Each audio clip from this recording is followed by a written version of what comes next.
পাহাড়ে করছি মাংস রান্না। রান্না বসিয়ে দিয়েছি।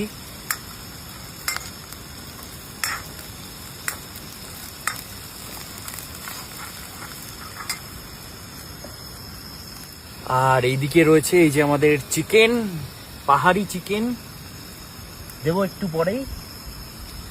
আর এইদিকে দেখো, আর এইদিকে আমাদের মশলাপাতি মোটামুটি রেডি।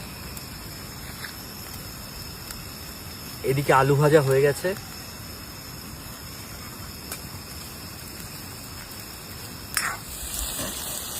মাংস বসিয়ে দিয়েছি, দুজন মানুষ, অল্প একটু মাংস।